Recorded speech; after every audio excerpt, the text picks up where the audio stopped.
այս է պատմությունը։ Սուրբ կույս Մարիամը Հովակիմի և Աննայի դուստրն էր, թագավորական ցեղից, հոր կողմից Դավթի ազգից, իսկ մոր կողմից Ղևիի քահանայական ցեղից։ Նա ամլության ծնունդ էր և իր ծնողներին տրված Ավետիսի զավակը։ 3 տարեկան հասակում Մարիամին տարան Սուրբ Տաճար, ուր նա անբիծ աղավնու պես մնաց մինչև 14 տարեկանը, երբ հանձնվեց արդար ու պարկեշտ ծերունի Հովսեփին։ Եվ 3 ամիս հետո Նազարեթում Հովսեփի տանը Գաբրիել հրեշտակապետը ողջույն տվեց նրան, և 15 տարեկանում ծնեց մարդացյալ Աստծուն, մեր Տեր Հիսուս Քրիստոսին։ 33 տարի նա մնաց փրկչի հետ, և խաչի վրա Քրիստոս իր մորը հանձնեց կույս Հովհաննես ավետարանչին, որը երկյուղածությամբ սպասավորեց նրան 12 տարի։ Այսպես տիրամոր կյանքը երկրի վրա տևեց 60 տարի, և այստեղից հավատացյալների մեջ սահմանված է, որ տղամարդն ամեն օր 36 ծնրագրություն անի իբարս Քրիստոսի, 33-ը ըստ կենարարի երկրային կյանքի տևողության և 3-ը իդեմս Սուրբ Երրորդության, իսկ կինը 60 ի պատիվ և ի բարեխոսություն Սուրբ Աստվածածնի, որ 60 տարի ապրելով մարմնի մեջ, հոգով վերափոխվեց դեպի գերաշխարհայինների կայանը, իր արքա որդու և մեր Աստուծո արքայությունը։ Եվ առաքյալները պատանեցին Աստվածընկալ մարմինը և ջահերի ու լապտերների ուղեկցությամբ դրեցին գերեզմանի մեջ, Գեթսեմանիի ջահերի ձոր կոչված տեղում։ Եվ վերևից լույսի սյուն և երկնային շող էր իջել նրա վրա, որ բոլոր տեսնողներին երևում էր 3 օր շարունակ։ Եվ այդ լույսին էին խառնվել հրեշտակների զորքերը, որոնք անճարելի ձայնով գովերգում, օշնում, մեծարում և փառավորում էին տիրակիր կույսի մարմինը։ Եվ երրորդ օրը իր միածին որդու նման հարություն առնելով, երկնառակ լույսով և հրեշտակների դասերով, Տիրամայրը բարձրացավ իր արքա որդու արքայությունը, անսպառ հավիտյանում ստանալով անմահական թագավորությունը, անցնելով բոլոր զգալի և իմանալի աշխարհների միջով ու հասնելով աստվածային խորանին, սրբություն սրբոցին, վարագույրի ներքին կողմը, անճարելի փառքի և անվախճան պատվի մեջ, բարեխոսելու նրանց համար, ովքեր իրեն Աստվածածին են խոստովանում, և իր որդուն ճշմարիտ Աստված, որպեսզի ամենասրբուհի կույսի բարեխոսությամբ, որի վերափոխման հիշատակն է այսօր, մեզանից չհեռանա Տիրոջ ամբովանդակելի շնորհը, քանզի ինչպես որ Քրիստոս համբարձվեց աշակերտների աչքի առջև և արդարև մեզ հետ է բոլոր օրերում, ինչպես և խոստացավ. «Ես ձեզ հետ եմ բոլոր օրերում», նույնպես և իր Մայրը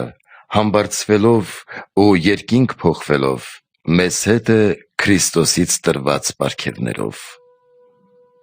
Սրա շնորհիվ Տիրամայրը անվամբ և ներգործությամբ խաչի,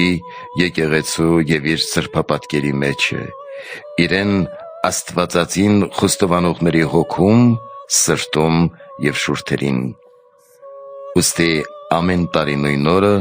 ցնծությամբ և հսկումով, պահքով և աղոթքով, օրհնությամբ և հոգևոր երգերով տոնում ենք վերափոխումը։ Ինչպես այն օրը առաքյալների դասն էր հրեշտակներով հանդերձ համահավաքված, այսօր էլ մենք ենք ուղեկցում Տիրամոր վերափոխմանը, Աստուծո առատ պարգևներից մեր մեջ ընդունելով նրա ներողամտությունը, քավությունը և մեղքերի թողությունը, ինչպես նաև երկնավոր Հոր որդեգրության պատիվը, եղբայրակցությունը միածին որդու հետ և տաճարակցությունը Սուրբ Հոգուն, որով աղաղակում ենք. «Աբբա, Հայր» և լինում ենք ժառանգներ Աստծո և ժառանգակիցներ Քրիստոսին։ Եվ ինչպես Տերը քաղցրացրեց մահվան դառնությունը, կամավորաբար իբրև ուրախարար գինի ճաշակելով այն, Այնպես էլ իր մորը չխնայեց մահից, այլ իրեն մահակից ու գերեզմանակից դարձրեց նրան, կցորդելով իր համբարձմանը, դարձնելով հաղորդ իր հարությանը և ժառանգորդ իր փառքին։ Նույնպես և մեզ համար, թող Տերը դժվարինը դյուրին դարձնի, առապարը հարթ ճանապարհ, և թող առանց երկյուղի ու զարհուրանքի անցնենք երկնքի ներքո գտնվող չար դևերի միջով, հայելով մեր Տիրոջը, Տիրամորը և բոլոր սուրբերին, այլև ուղղափառ հավատով, բարի գործով, Աստծո և մարդկանց հանդեպ մաքուր սրտով դեպի Տերը գնանք Աստծուն հաճո անմոլար ընթացքով, բարեխոս ունենալով կանանց մեջ օրհնյալ ամենասուրբ Աստվածածնին, որպեսզի Աստված խաղաղություն տա աշխարհին, քրիստոնյաներին միաբանություն, եկեղեցականներին բարեկարգություն և զգաստություն, աշխարհականներին երկյուղ և հնազանդություն, անմեղներին պահպանություն և փրկություն, մեղավորներին դարձ և ապաշխարություն, հարուստներին ներողամտություն և ողորմածություն աղքատների հանդեպ, նեղյալներին և տնանքներին համբերություն և ազատություն, գերիալներին ազատ արձակում և խաղաղություն, օդին բարեխառնություն և արտերին պտղաբերություն, այլև ննջեցյալներին հանգիստ և ողորմություն արժանացնելով հավիտենական պսակի և մեր երախտավորներին բազմապատիկ փոխհատուցում։ Իսկ Աստվածածին կույսի մեծապայծառ ջահավորված տոնը տոնողներս ու երգեցողներս, այս քարոզն ընթերցողներն ու սրտի մտոք լսողները թող հիշվեն Տիրոջ կողմից, և նրա քավության ու թողության շնորհիվ թող չհիշվեն մեր մեղքերն ու հանցանքները, որ գործեցինք այս կյանքում խորհրդով ու խոսքով, մտքով և գործով, հոգով ու մարմնով, և թող լինի մաքրություն ու պայծառություն մեր Աստված Հիսուս Քրիստոսի ողորմությամբ և գթությամբ, որին փառք և զորություն և իշխանություն, պատիվ և երկրպագություն իր Հոր և ամենասուրբ Հոգու հետ հավիտյանս հավիտենից։ Ամեն։